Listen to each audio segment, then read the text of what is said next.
Now, I will take this opportunity to introduce you the keynote speaker today. Honorable Ministers, Members of Parliament, Your Excellencies, distinguished guests, ladies and gentlemen. The end of conflict and the dawn of peace bring about a wide array of challenges. The post-conflict scenario in Sri Lanka was no different. Addressing these challenges ranging from political, social, psychological, diplomatic and security concerns was the core to sustaining the hard-won peace. The government of Sri Lanka, under the leadership of His Excellency President Mahinda Rajapaksa, stood up to the challenge and responded with a coordinated strategy, integrating ministries and agencies and national and international relief agencies. The strategy so formulated was put into action with the fullest support of the armed forces, which adapted rapidly from war fighting to nation building under the visionary guidance of the Secretary of Defence and Urban Development, Mr. Gotabaya Rajapaksa. We are privileged to have none other than Secretary of Defence and Urban Development delivering the keynote address at Defence Seminar 2012. Mr. Gotabaya Rajapaksa joined the Sri Lanka Army in 1971 and rose to command the 1st Gajaba Regiment, an infantry battalion, in 1989. He engaged actively in combat, leading troops successfully during all major operations conducted by the Sri Lanka Army then, among which Operation Trivida Balaya to liberate Jaffna Fort, Operation Liberation to liberate Vadamarachi in Jaffna, and Operation Balavege to liberate Elephant Pass stand out. He was decorated with the Rana Vikrama Padakama and the Rana Shura Padakama for gallantry. He also functioned in key staff appointments at Army headquarters as well as formation headquarters and instructional appointments at the Army Training Center, Dethalava, and the Kothalawala Defence Academy, Ratmalana. He underwent military education and training successfully in India, Pakistan, and the United States of America, and graduated from the Army Command and Staff College, Wellington, India in 1983.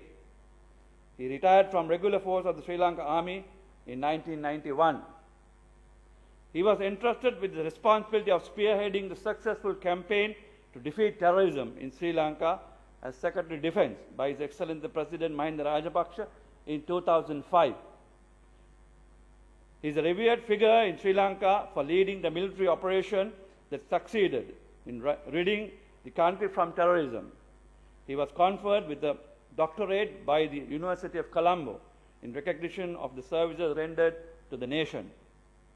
Ladies and gentlemen, it is my privilege to call upon Secretary of Defence and Urban Development, Mr. Gotabaya Rajapaksa, to deliver the keynote address. Thank you.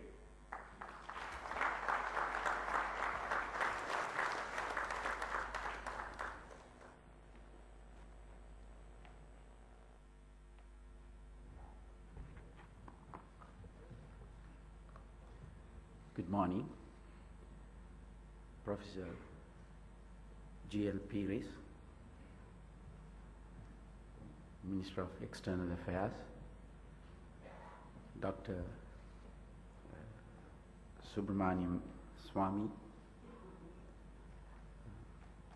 Mr. Lalit Veeratunga, Secretary to the President, Mr. Karunatilaka Amanugama, Secretary of the Ministry of External Affairs, Your Excellencies, the Ambassadors and High Commissioners of other nations in Sri Lanka and members of the Diplomatic Corps, Secretaries to the Ministries, the Governor of the Central Bank, Dr. Ajit Namat Kabral, Chief of Defence Staff,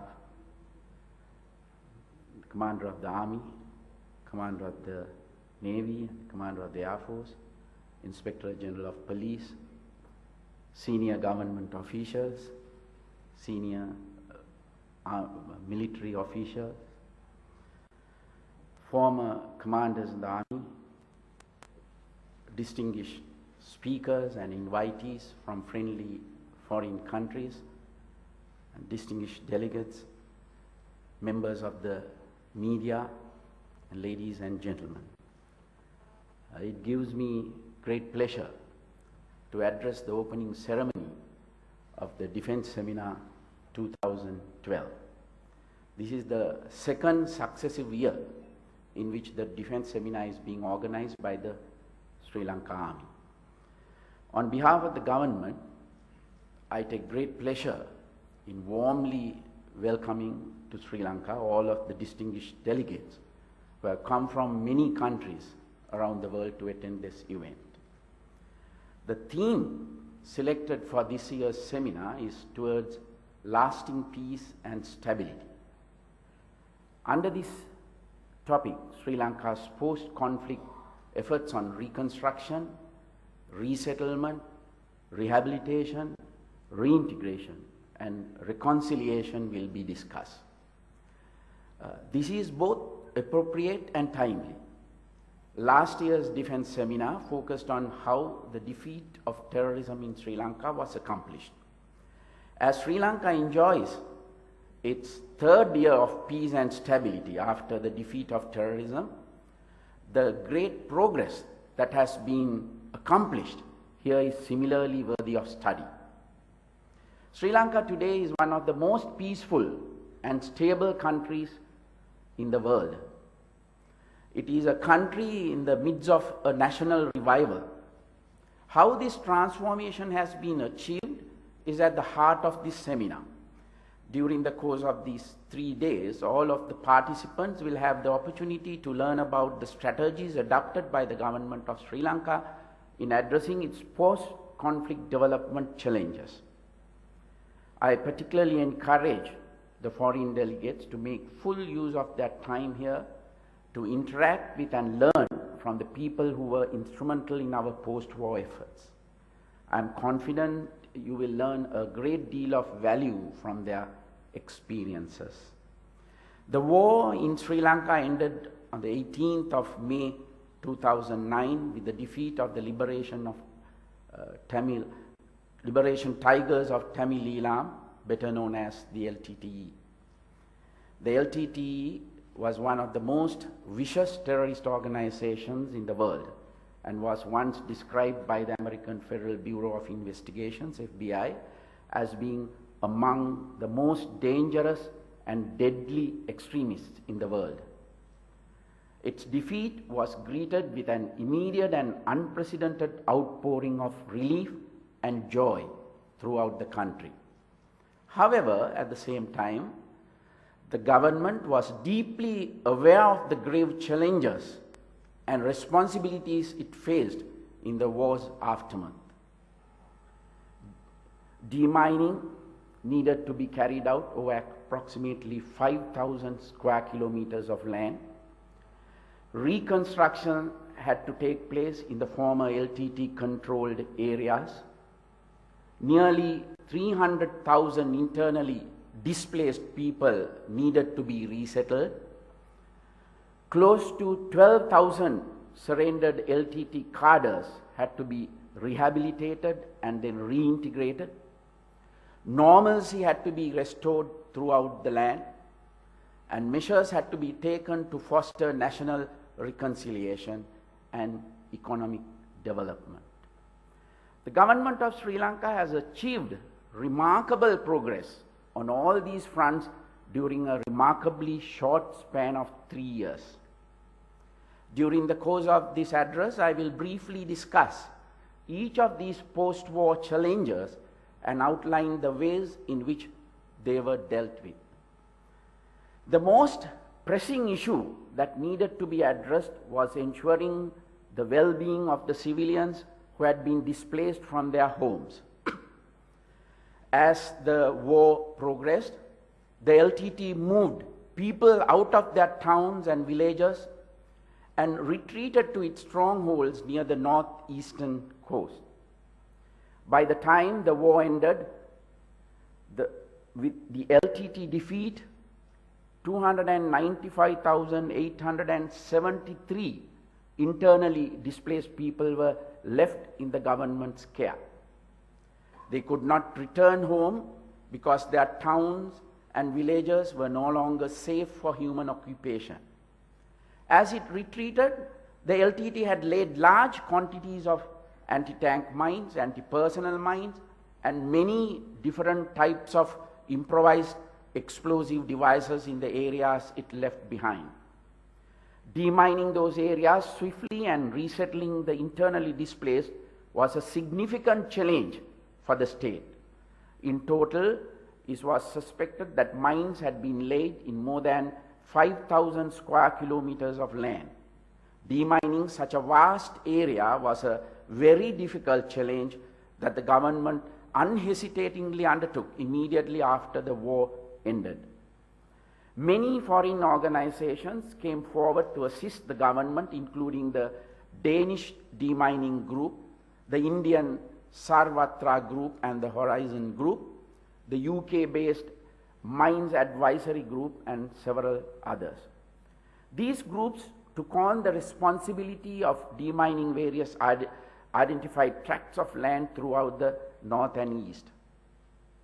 The Corps of Engineers of the Sri Lankan Army was given the responsibility of demining the largest area of land, which comprised almost 1,500 square kilometers and included most of the densely mined regions. The entire demining program was carefully planned and executed.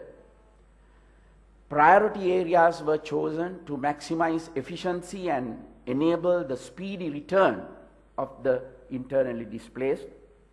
The first priority was to demine the towns and villages. The second priority was to demine the agricultural areas and paddy land. The last priority was to clear the forested areas. I am pleased to note that as of today, nearly all of the two main priority areas that were identified for demining have been cleared. Work only continues in a few areas where the concentration of mines is at its highest. Many of these areas are places where heavy fighting took place during the last stages of the war.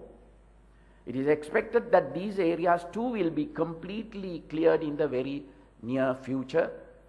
The scale of the problem the government faced in demining can be clearly seen from the number of mines and other devices unearthed and neutralized during the demining process.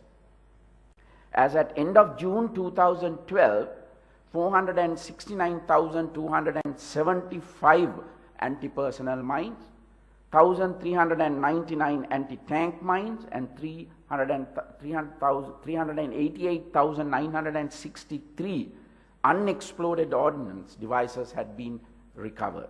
It is because of the number of mines and IEDs laid by the LTTE was so very large that demining in some areas continues to this day.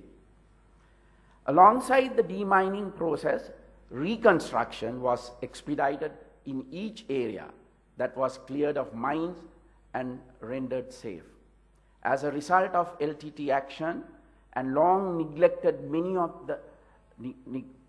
the houses, business premises, government offices, schools, hospitals, other facilities and infrastructure were in need of significant repair and improvement. Despite the government's continuous provision of utilities and services, LTT dominance had prevented long-term development from taking place in these areas for nearly 3 decades. As such, the existing facilities and infrastructure were quite poor before the humanitarian operation was launched in 2006. After the dawn of peace in May 2009, bringing these towns and villages to a level of on par with the rest of the country was a key concern of the government. The renovation of houses and construction of new housing units was one of the government's first priorities in terms of reconstruction. The Army has been involved in several programs to renovate damaged houses and construct new ones. Under a grant sponsored by the Government of India, 43,000 new houses will also be constructed in these regions. The pilot project for this program was launched in 2010, and 1,000 houses have already been built and handed over to the beneficiaries. Through the ongoing programs, the housing stock in the north will be greatly increased and improved over the next few years. Infrastructure development was another key concern. Almost immediately after the war ended, His Excellency the President appointed a presidential task force for reconstruction and resettlement in the north to expedite work in these areas. The government also launched a program entitled Northern Spring to undertake large development projects in the north. A similar program called Eastern Dawn had already been launched in the east even while the humanitarian operation was still underway. Infrastructure development, electricity, water supply and sanitation, agriculture, irrigation, livestock development, inland fisheries, health, solid waste disposal, education, sports, cultural affairs and transportation were all areas addressed under these two programs. A team of officials was appointed to each district to identify and direct the necessary activities. Essential infrastructure, including access roads, minor tanks, public buildings, hospitals, schools, were upgraded quickly in order to facilitate speedy resettlement. With the completion of these priority projects, attention turned to large undertakings. The development of the road network throughout the north was expedited. Several important bridges were built. The restoration of railway infrastructure was also a priority, since this had been destroyed by the LTT and had ceased functioning in 1990. Repairing this infrastructure was critical. The railway track from Omantai to Palai is scheduled to be completed by September 2013, and the track from Palai to Kankasanture is expected to be completed by June 2014. The track from Madavachya to Madu is scheduled for completion in March 2013, and the remainder from Madu to Talemana is expected to be complete by September 2013. Township development, including improved administrative facilities for enhanced delivery of state services, is also taking place in all districts. Much of the irrigation infrastructure, including canals and tanks, was restored early on to revive agriculture and farming, while major programs to upgrade drinking water supply and sanitation are also underway. Through expedite electrification program, many areas that did not have power before have begun to benefit from electricity. The restoration of most of the 1,000 schools that functioned in the north is another significant achievement, as are the steps being taken to improve health care through construction of new facilities and upgrading of old hospitals. In addition to the infrastructure and facilities being built by the government, I am pleased to note that a large number of private sector organizations have set up operations in the north, including financial institutions. The role played by the military in the reconstruction activities just described deserves to be highlighted. For many of the projects undertaken, especially those began soon after the end of the war, the military provided engineering expertise, construction plan and equipment, as well as much of the necessary manpower. While state-owned institutions such as the State Engineering Corporation and the Central Engineering Consultancy Bureau undertook several responsibilities, and while many private sector and foreign organizations won contracts for certain projects, the fact remains that the military was essential in facilitating the reconstruction activities. At the same time, it has also helped facilitate several other important functions, including supporting the care of internally displaced. While demining and reconstruction activities were going on, the displaced civilians were housed at welfare villages set up by the government. There were 5 welfare villages in all, 4 in the Vaunia district, including Manik Farm, and 1 in Mana. Each welfare village was divided into blocks of shelters. The shelters were provided with electricity, and each block had separate kitchen, toilet, bathing areas, and child-friendly spaces. Special priority was given for public areas and for the conduct of recreational activities. Provisions of water exceeded World Health Organization requirements, and all sanitation facilities were maintained to a good standard. Food and nutrition was a particular area of concern. During the initial stages, cooked food packets were distributed to the IDPs, but with a couple of weeks, community kitchens were set up in each residential block. Basic rations were issued free of charge. In addition to what was provided by the government, significant assistance was provided by the UN organizations, foreign countries, NGOs, civil society organizations, and the general public. Cooperative outlets and markets were established, and many IDPs also started individual businesses within the villages. State sector and private sector banks established outlets inside the villages, and post offices and communication centers were also set up.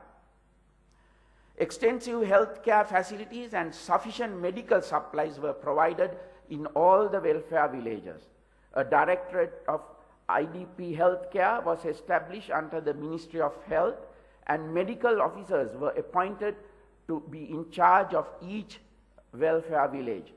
Other health workers, including nurses, pharmacists, and public health officials, worked under their guidance. Each welfare village had a primary health care center and a well-equipped referral hospital. As a result of all the care taken at the welfare villages, the IDPs soon recovered from the ill health they had suffered while with the LTT.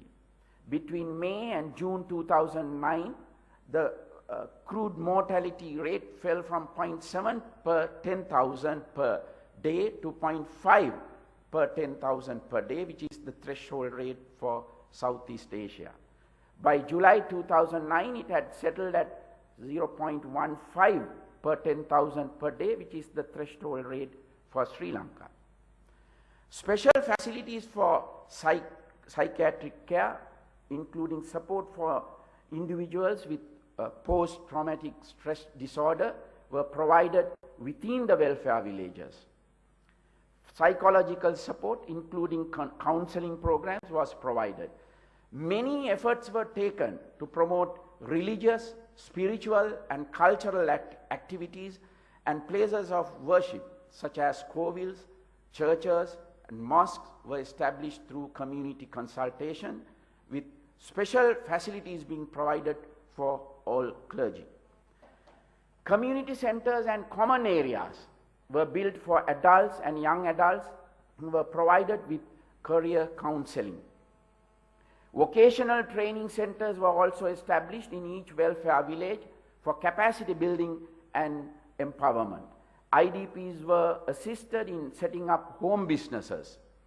Special public administration services were provided, including facilities to reconstruct legal documents and issue temporary identity cards. Happiness centers were established for children, and various activities, including music, drama, yoga, and sports, were conducted. Schools were established from grade 1 to 11 in all the welfare villages, with special advanced level classes being conducted at Kadiragama village. The internally displaced remain in the welfare camps only for as long as it took to demine their places of origin and reconstruct necessary infrastructure to facilitate their resettlement. Under the speedy resettlement program launched by the government soon after the war, a significant number of the IDPs were resettled in their homes. By the end of July 2012, just 3 years after the end of the war, the government has successfully resettled 237,672 IDPs. A further 28,398 have chosen to live with host families in various parts of the country. It should be noted that 7,185 had left the IDP camps on various grounds and did not return, while a further 1,380 sought admissions to hospitals and did not return after treatment. 802 IDPs died due to natural causes during the time they were awaiting to be resettled. Only 5,424 individuals from 1,597 families remain in the last functioning welfare village.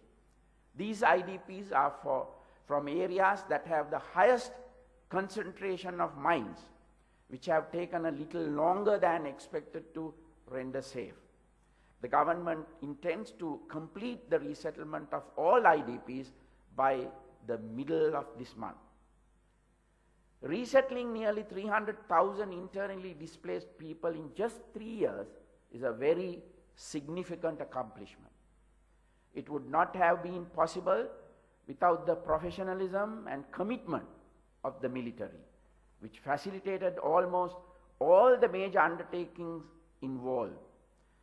Apart from the IDPs, the government faced another major challenge with regard to rehabilitating the large number of LTT cadres who surrendered or were detained during the course of the humanitarian operation. A total of 11,989 LTT combatants surrendered to the military during the humanitarian operation. These cadres were categorized according to their known level of involvement in LTT activities and treated separately. The Bureau of the Commissioner General of Rehabilitation was established to oversee their rehabilitation and reintegration. A 6+1 rehabilitation process model was adopted for the beneficiaries of the rehabilitation program. This process rested on 6 pillars, namely spiritual, religious, and cultural activities, vocational and livelihood activities, psychological and creative therapies, sports and extracurricular activities, socio-culture activities, and education. Community awareness programs were also conducted and efforts taken to sensitize the public to the needs of the beneficiaries so that they would be more receptive to their reintegration. Particular attention was given to the 594 child soldiers who surrendered. A special rehabilitation program was organized for them with assistance from UNICEF. These programs were carried out at the Child Protection Center in Punatottam and the Hindu College, Ratmalana. Much efforts was taken to provide proper counseling for these child beneficiaries. Special spiritual development activities and positive values cultivation programs were conducted for them. Formal education was provided, with classes being conducted for more than 200 students between grade 8 and grade 11, and 65 students in the advanced level sections. Several 6 months long vocational training programs were also conducted in subjects including information technology, aesthetics, carpentry, masonry, beauty culture, etc. The child beneficiaries were reunited with their families within 1 year, although 74 came back to Hindu College Ratmalana to continue the education programs they had been following. The adult beneficiaries of rehabilitation were initially housed in 22 protective accommodation and rehabilitation centers maintained by the Bureau of the Commissioner General of Rehabilitation. All of the centers were built to a good standard. It is important to stress the fact that several international agencies, non-governmental organizations such as the IOM and the UNICEF were given free and unfettered access to rehabilitation centers. So too were diplomats, media personnel, lawyers, and the family members of the beneficiaries. Special leave was also granted to many of the beneficiaries to visit their families and attend religious and cultural activities at home from time to time. All beneficiaries underwent extensive programs that were designed to equip them with the ability to return to normal life in society.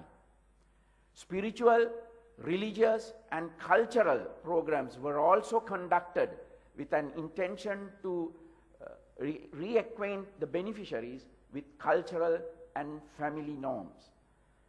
Psychological and creative therapy rehabilitation was provided, including group counseling and therapy sessions, aesthetics and drama therapy programs. Beneficiaries were also encouraged to take part in various sports activities.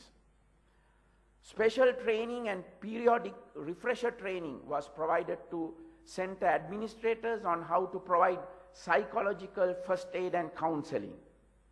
The counseling program was designed in partnership with the Ministry of Healthcare and Nutrition, Ministry of Social Services and Social Welfare, and many non-governmental organizations engaged in this field.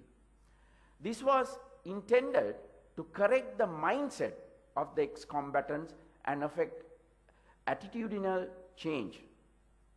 Much efforts was taken to enable them to develop their personalities as individuals. A lot of attention was paid to the reunification of families, with married ex-combatants being given the opportunity to rejoin their spouses, children, and parents at special rehabilitation centers called peace villages. This enabled many beneficiaries to continue their rehabilitation without any disruption to their family life. A mass marriage ceremony was held in June 2010, where 53 ex-combatant couples were formally given in marriage with the consent of their parents and families. The marriages were conducted per religious customs and traditions, and many parents and well-wishers attended the ceremony.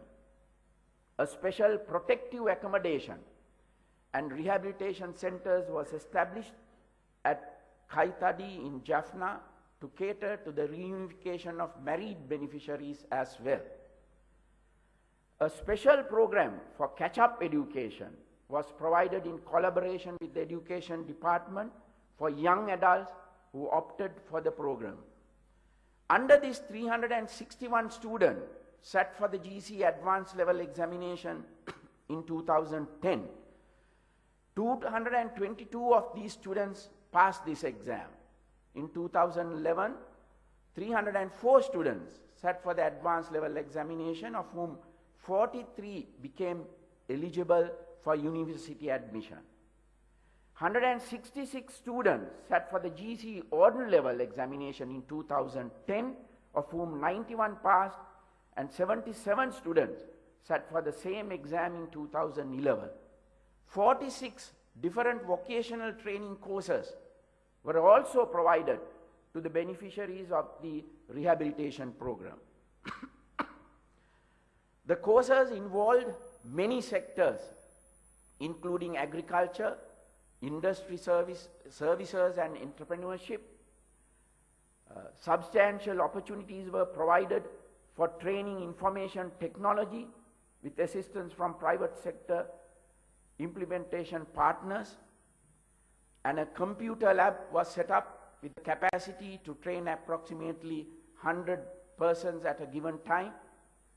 A number of programs were created to support beneficiaries who wish to set up their own businesses, with courses being conducted on self-employment, entrepreneurship, and micro enterprise development. A special loan scheme for self-employment was also launched. It is important to note that steps have also been taken to recruit a large number of these rehabilitated ex-LTT combatants to the civil defense force. They will be used for development activities in their areas of residence. The reintegration of the rehabilitees to society took place only after trained counselors assessed their preparedness to adapt society and resume normal life. Reintegration programs were conducted at various stages, including a large ceremony that was held at Temple Trees in September 2011 in the presence of His Excellency the President. In all, 10,965 rehabilitees have been reintegrated to society as of now. 121 were released in 2009, 5,227 were reintegrated in 2010, and 5,027 were reintegrated last year. So far, this year, 590 beneficiaries of the rehabilitation program have been reintegrated to society. Only 636 beneficiaries still remain in rehabilitation at 4 centers located at Maramadu, Valikanda, Kandakadu, and Punathotta. These rehabilitees are not yet ready to be reintegrated to society and require more time to recover from the LTT's indoctrination and regain full capability to lead normal lives. It should be noted that a further 383 ex-combatants who were in the rehabilitation program have been identified and detained for further investigation and legal action. It should also be mentioned that many of the LTT cadres who were detained during the course of the war have also been sent for rehabilitation, with only cadres most involved in LTT activities being selected for prosecution. The primary focus of the rehabilitation and reintegration program was to equip the former LTT cadres with alternative means to meaningful existence.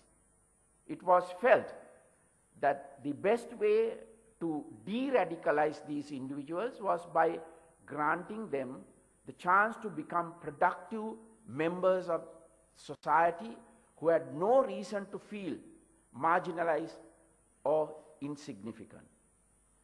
A preliminary report on research conducted about the rehabilitation program by Dr.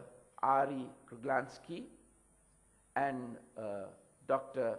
Gelfland of the University of Maryland, College Park in the United States of America, has indicated that even hardcore ex-LTT cadres have undergone a significant reduction in their support for violence.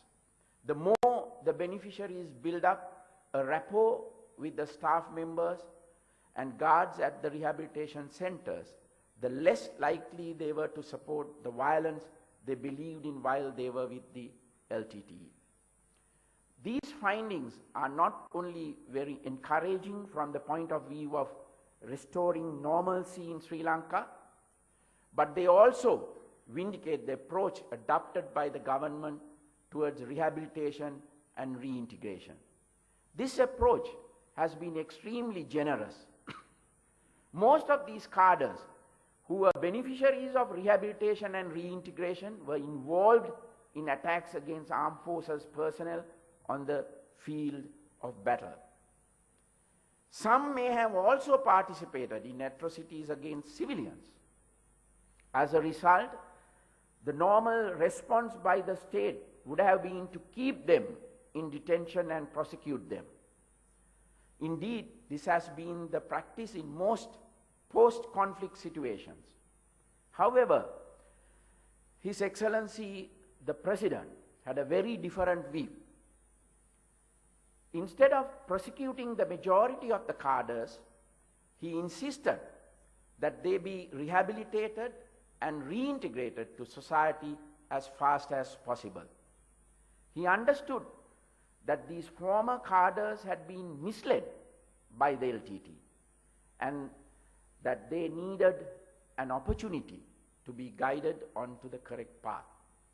As a result of this vision, the vast majority of cadres were rehabilitated and released to society in just 2 years.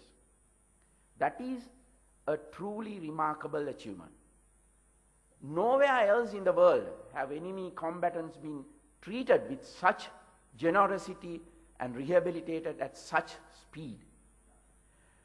The sincere commitment of His Excellency the President and the government of Sri Lanka to reconciliation can be gauged through this fact. Considering the indisputable progress that has been achieved on demining, reconstruction, resettlement, rehabilitation, and reintegration, reconciliation has become the only issue on which those who wish to criticize Sri Lanka can dwell. Yet this too is an unfounded criticism. Over the past 3 years, a great deal of work has been done to improve the opportunities and access to state services of all Sri Lankans, irrespective of their ethnicity, religion, caste, or place of origin. The focus has been to empower all sections of our society, and most particularly those who are under the LTT for so many years, so that they can fully benefit from the dividends of peace. Restoring normalcy to the north and east as quickly as possible after the dawn of peace was an essential first step in this regard. Disarming the armed groups that had stood against the LTT in these areas during the war was very important. Members of groups such as the EPDP, EPRLF, Plot, and TMVP had carried arms for self-protection against LTT attacks. After the LTT's defeat and the full re-establishment of government control in those areas, immediate steps were taken to disarm these groups. Their members were encouraged to pursue democratic activities. Many of them are now involved in mainstream politics, and some are involved in other peaceful social activities. Another essential step was the removal of the various restrictions that used to be in place as a result of the conflict. There were restrictions on travel to the north, including restrictions on foreigners, media personnel, and both foreign and local non-governmental organizations. Since the dawn of peace, these restrictions were progressively curtailed. As of today, there are absolutely no restrictions on travel. Instead, there is complete freedom of movement for all people in the north. The complete removal of restrictions that had been imposed on various items were also important.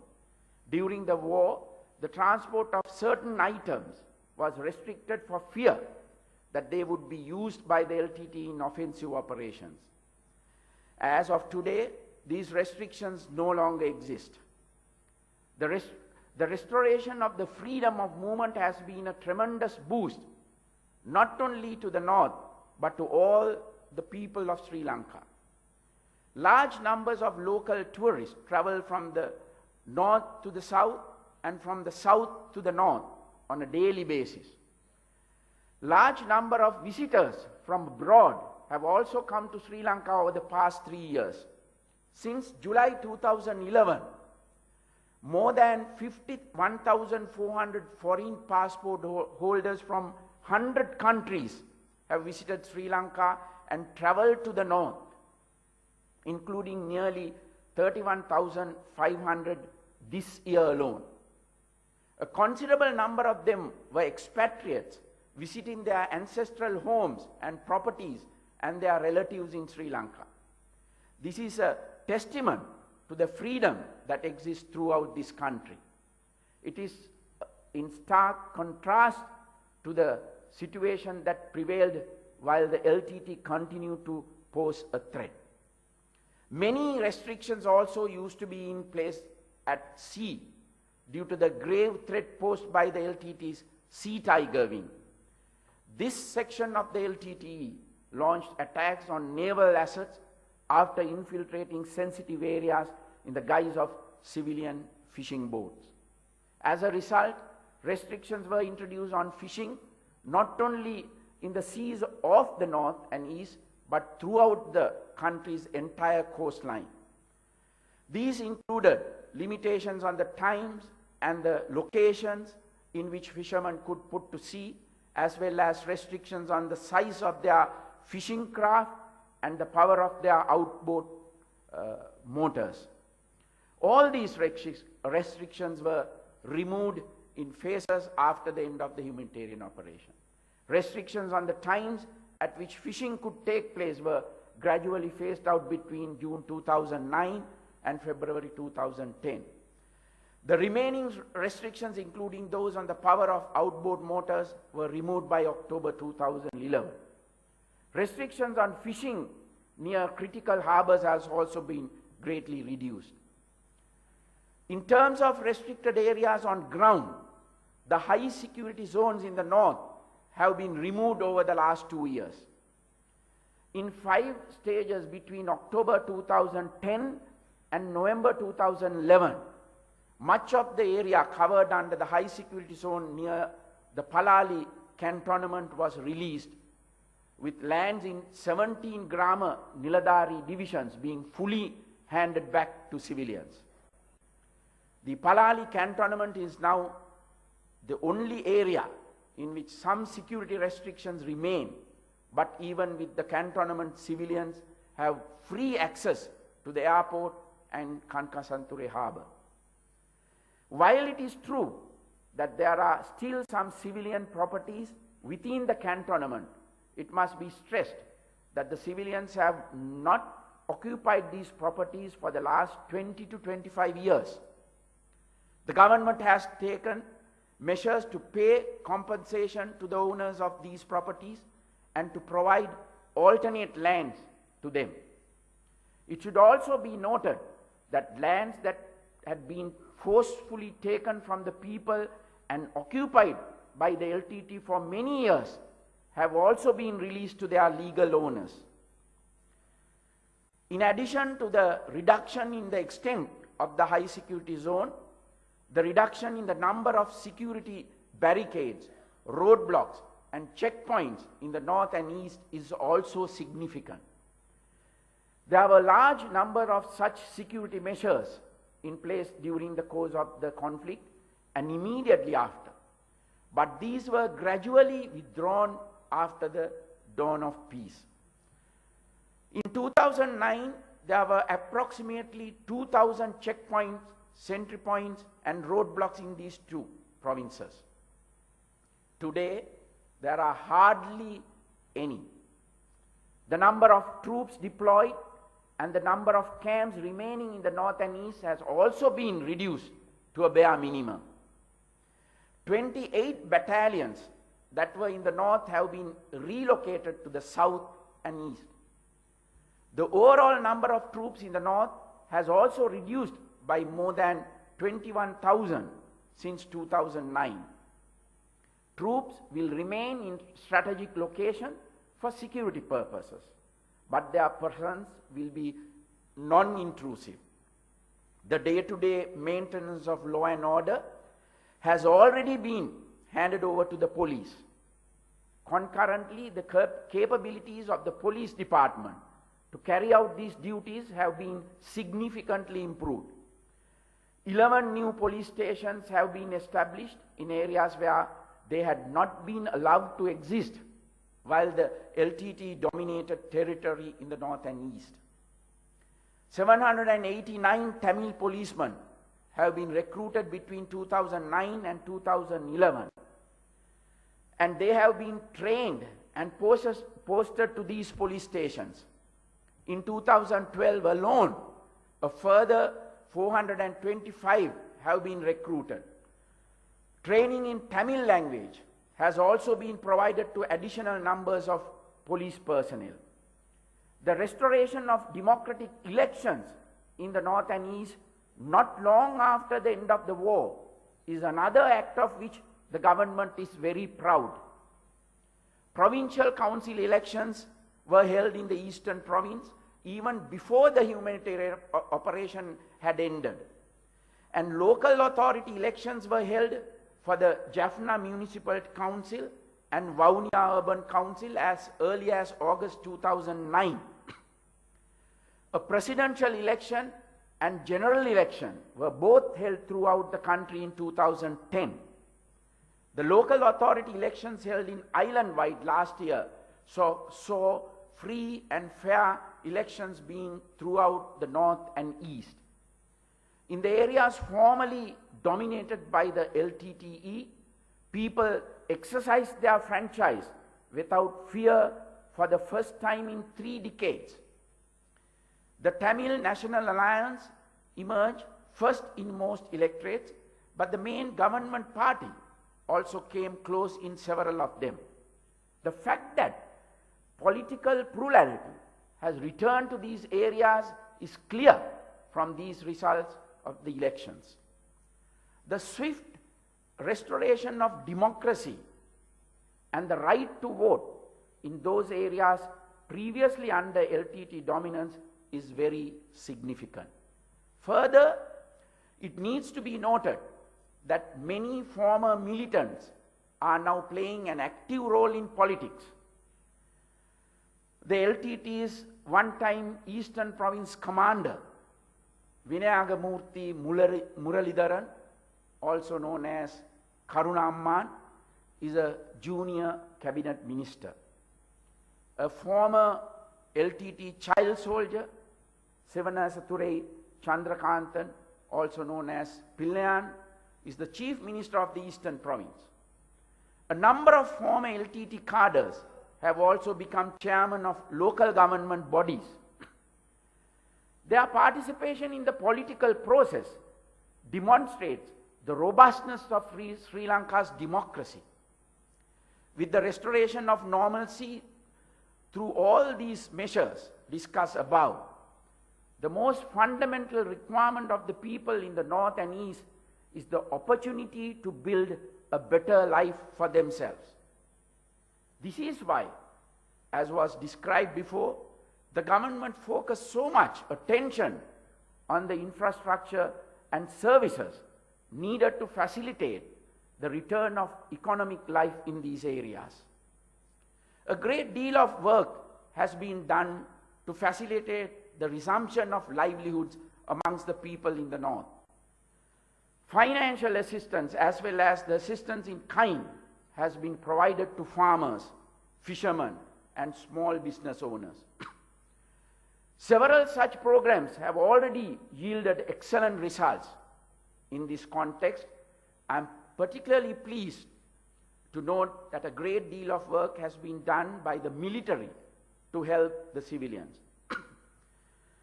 The army has renovated more than 6,000 houses and constructed nearly 7,000 new permanent or semi-permanent houses for the civilians being resettled. It has constructed 19 schools, created 23 school playgrounds, and renovated more than 55 old school buildings.